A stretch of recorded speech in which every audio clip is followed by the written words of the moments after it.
Nothing in this podcast is meant for medical advice. Please discuss your own healthcare with your healthcare providers. Thank you. Welcome to your B-side, your midlife metamorphosis. I'm your host, Dr. Amy Lindsey. Midlife is not a crisis, it's a catalyst to your best life. Join me each week for a dose of mental, physical, and spiritual health, life, grief, adventure, and opportunity. It's time to flip the record over. Forgiveness, the conversation you didn't know you needed. Welcome to your B-side, your midlife metamorphosis, with me, your host, Dr. Amy Lindsey.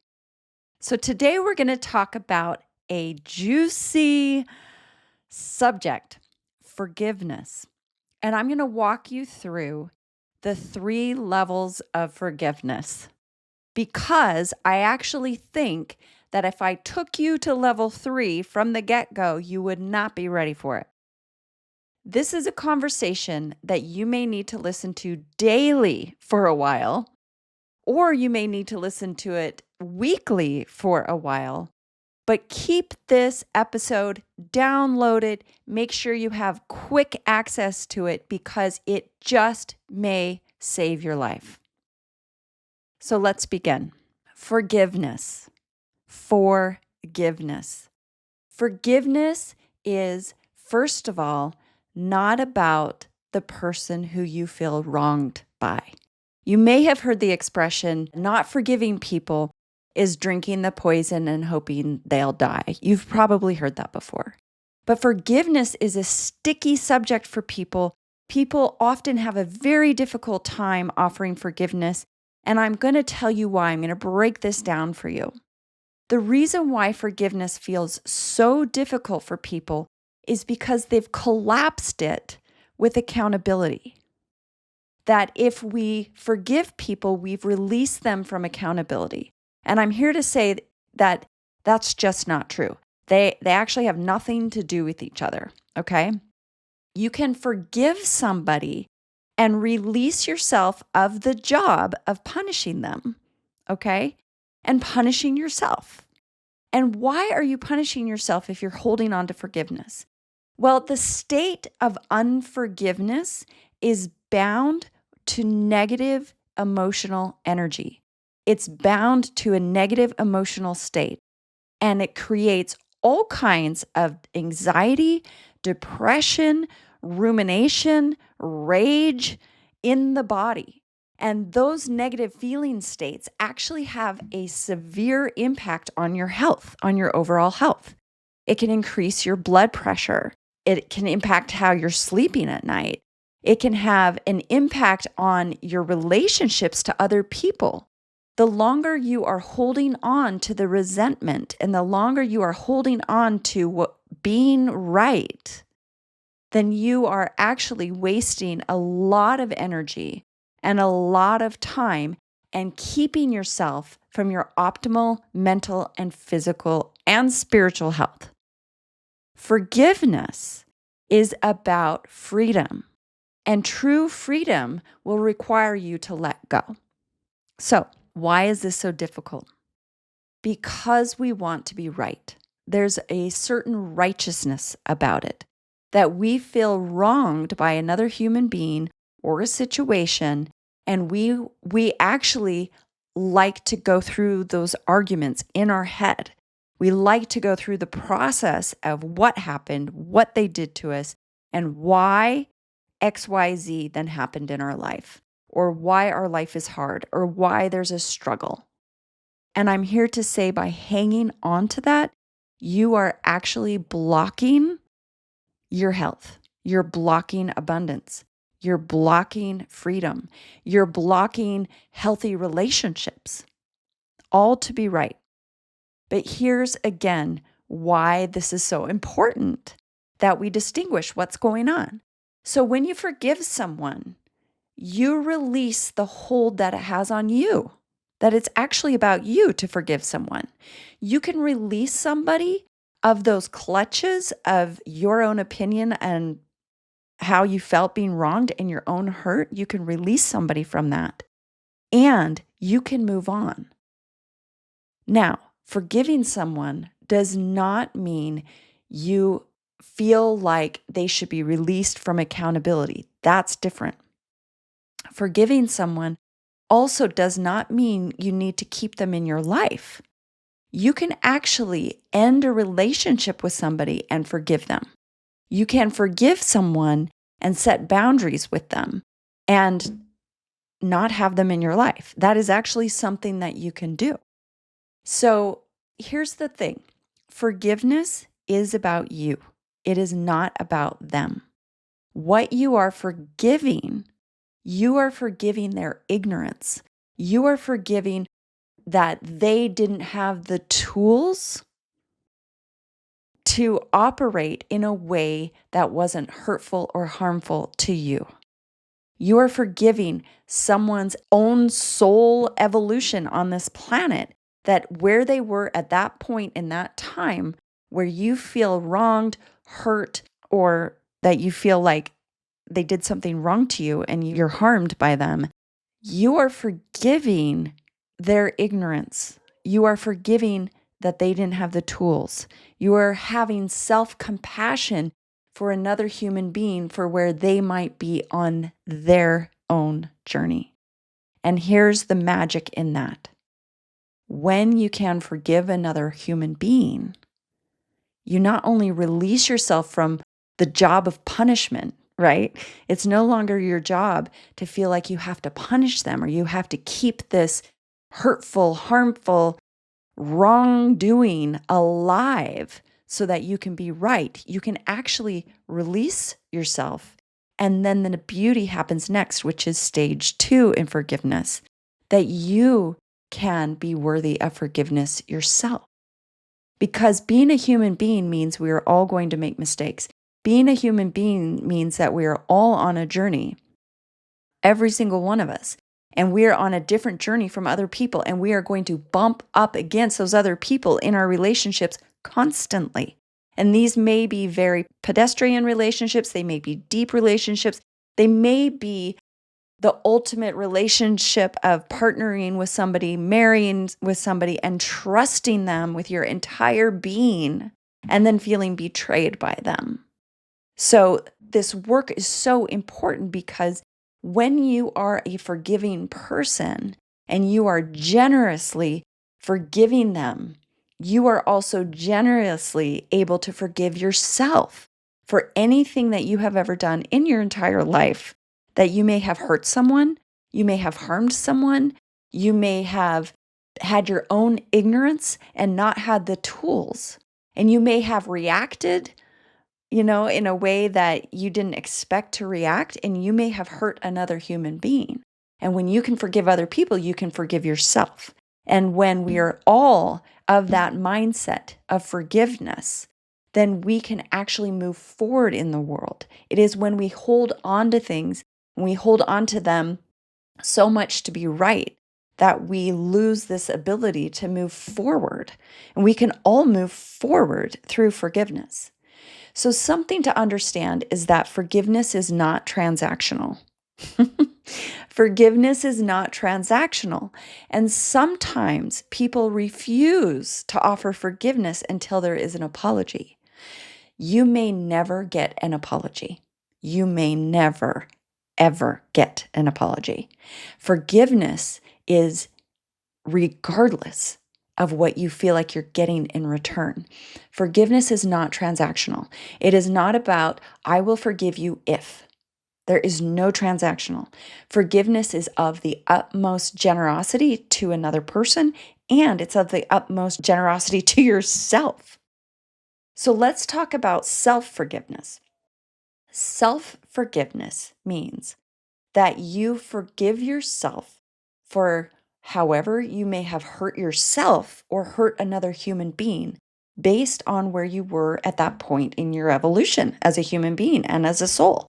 It's entirely possible that you didn't have the tools you needed and you were acting out of desperation, you were acting out of survival, you were acting out of misinformation even. You might have even been acting out of a full desire to help somebody, but you weren't helping them. You ended up hurting them. That you had this generosity of spirit and you had this idea that you might be helping somebody or giving to somebody and you ended up causing harm. You can forgive yourself for being a human being. You can have self-compassion for any mistakes you've made. Because the truth is every last person on this planet has made mistakes. And yes, there is a spectrum, right? There are plenty of people on the planet who maybe have a lot of work to do with their soul evolution, with their ability to forgive and have empathy and have compassion for other human beings. But you are not responsible for them. You are not responsible for other people. That's another tenet of forgiveness. You are not responsible for another person, so you are not responsible for punishing them. You are not responsible for keeping this story of pain and hurt alive. Think about that. The sheer act of having an unforgiving attitude and an unforgiving way of life means that you are storing those negative bonds to people in your body. And that has a real impact, not just on your mental and emotional health, but on your physical health as well. The stress in your body, you can probably feel it in your chest or your stomach. You may have an anxious stomach. You may have a tight chest. You might struggle in some of the relationships you have with people, whether it's family relationships, romantic relationships, whether it's relationships with working and holding a job, whether it's in your community or your churches. You might find that you are stressed out forming bonds of trust with other people because you haven't done the work of forgiving other people. You haven't done the work of forgiving yourself. And when you haven't done that work, there is this sense of distrust, that you don't trust other people, that you may not even trust yourself. Okay, so because I talk a lot about death and grief on this podcast, I do want to bring in that angle. So sometimes when people die, we haven't had the opportunity to work through forgiveness with them. That maybe there was something we said or didn't say. Maybe there was something we did or didn't do that we want to forgive ourselves for because then this person died and we didn't have that opportunity. There's also the side of this coin where maybe we needed to forgive them and they died and we didn't get an opportunity to forgive them. That maybe the relationship was complicated, maybe the relationship was strained, maybe something had just happened that was hurtful or harmful, and then they died. And often what happens is when people die, we pedestalize them. I don't know if that's a verb, but I tend to use it as one. So pedestalizing people means that once someone has died, we put them on a pedestal and we talk about their legacy, we talk about their life, we talk about how they contributed to their community, we talk about how funny they were, or we tell stories, and that's all wonderful. But if there is a sticking point of unforgiveness, that can be very difficult in our grieving process. And so I highly recommend that if you are suffering the loss of someone that either you have not forgiven or that you felt like you needed to be forgiven, that you make peace with that. There's a lot of things you can do. You can write letters. You can journal about it. You can talk to them. You can get up in the middle of the night on a full moon and have a full conversation with them. Whatever it is, whatever sort of ritual that you can do, it's really important to take that time.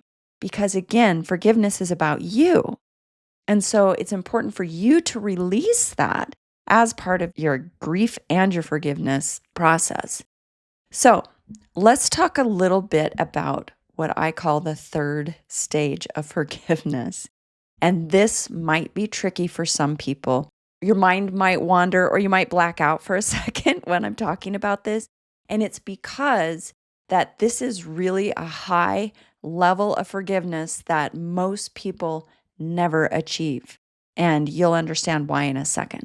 But before I get to that, I highly recommend if any of you have people you have in your life you have still not forgiven, or if you have your own forgiveness to yourself, maybe you still feel guilty over something, I highly recommend you start journaling on this and making lists. You start journaling on who and what happened, and you start working towards quitting the job of punishing them.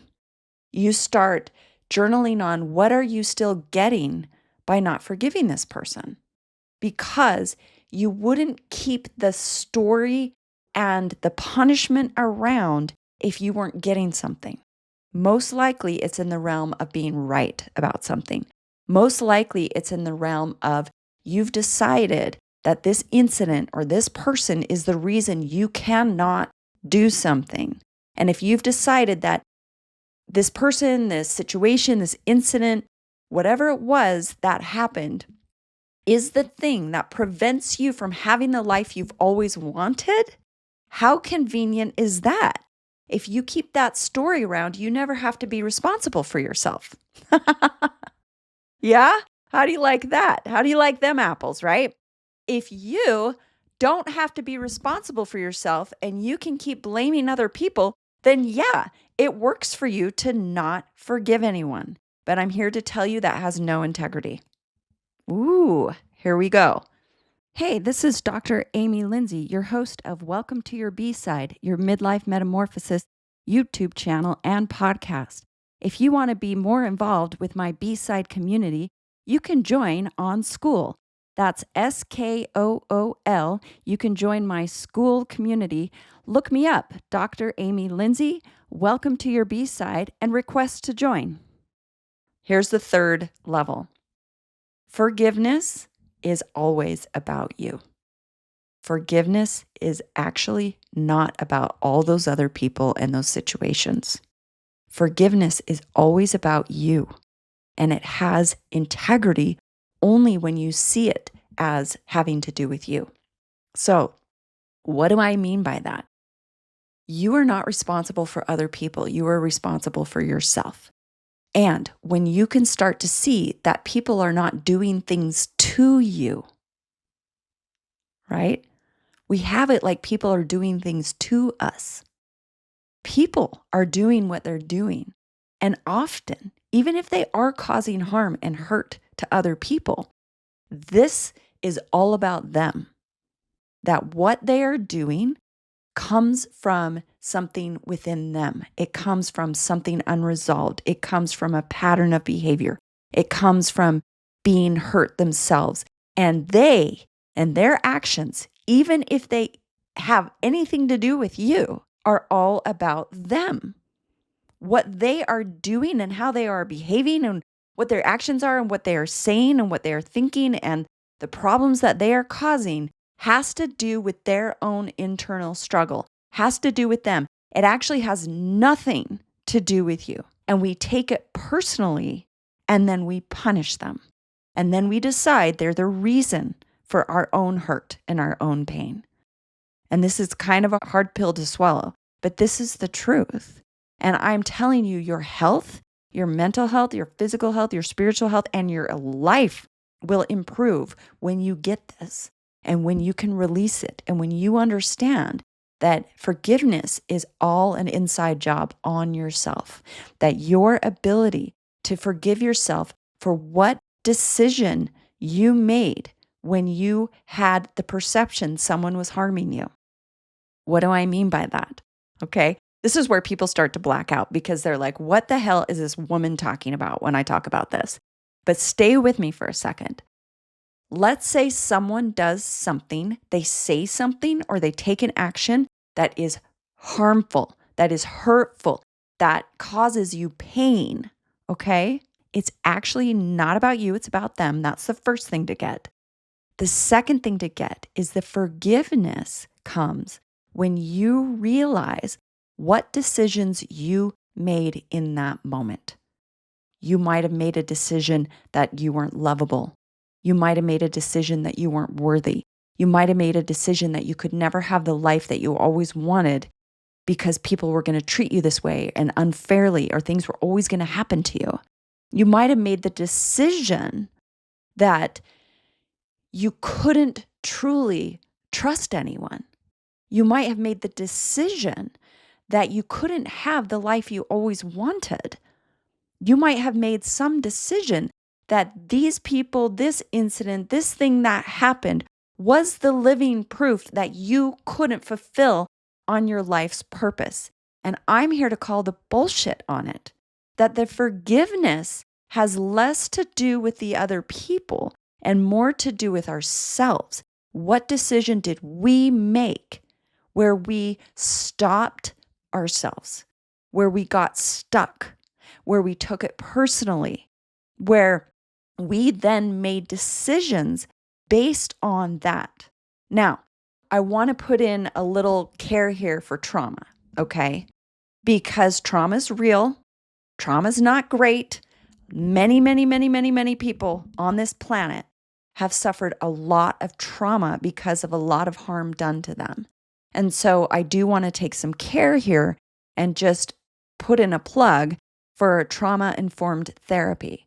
So if you feel like you have suffered big T trauma, we call it, or little t trauma, and let me make a distinction. Big T trauma are things like assault and abuse and some big stuff, the things that people think of that are big.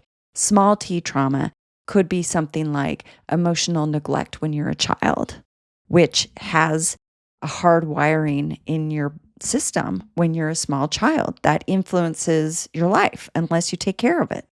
So what I want to say is that work with trauma-informed therapists, work with any practitioner and health practitioner you can to work on your trauma, and then start to understand your own role and responsibility for your own life. And that the goal is that regardless of what other people have done, that you have the power of your life. Regardless of what other people have ever done to hurt or harm or prevent you from rising and being the greatest that you could ever be, that you can forgive yourself for allowing someone else to have that much power over you. Yeah? And this is kind of a nuanced, tricky subject that might take a little while for this to land. So I actually, with all the love in my heart and all the compassion, being somebody who has been victimized, who has been a victim before, who has had trauma in her life, who has had severe PTSD, who has had to work through multiple layers of trauma and pain and a disorder, post-traumatic stress disorder, that if I can work through that, through the many practitioners and therapists and tools that I personally have used, and also get to the place where I understand that the forgiveness is rooted in forgiving myself for all the decisions I made along the way, how I decided maybe I wasn't worthy or good enough or couldn't trust people, etc., etc., etc. So I say this with all the love in my heart. But again, forgiveness, this is a conversation you may not know you have needed. And I actually really recommend you go through it through like phase 1, phase 2, and then phase 3. So if this is a little, heavy for you to deal with at this point in your life, keep on phase 1. And phase 1 is releasing other people from your punishment. Phase 1 is that freedom from resentment. Phase 1 is that compassion for other human beings and for their ignorance and their inability to have been healed to a point or have the tools to be able to handle whatever they were dealing with that caused harm to you or that caused pain or that inflicted some sort of consequence in your life. This is step 1. True freedom is your ability to release yourself of holding on to this. And so start there. Make your list. Start an inquiry of curiosity of what life might be like if you were able to let this go. And I do want to say something about premature forgiveness. Premature forgiveness is simply You have it like it's a should and it feels forced. But perhaps you haven't worked through some of these other aspects of that relationship, like your own responsibility in it, right? Your own decision making you made in it. And it may feel forced to try to forgive someone. But start with phase 1, which is the focus on forgiving other people. Start there. You get to quit the job of punishing people. You get to quit the job of feeling like you were the one whose job it is to hold someone accountable by continually keeping these negative emotions and these stories going. And then when you can start to release other people, you will feel that freedom in your body. Your shoulders will drop a little. You'll be lighter in your step. Your blood pressure might go down and you might sleep better. And once you've gotten through that, then work on yourself. Work on self-compassion. Work on your own guilt. Work on maybe you can reach out to someone and apologize. You may just need to apologize to yourself, but if it's helpful that you reach out to someone and you own your shit and offer up a real apology, that could actually be healing for the both of you. So start considering that.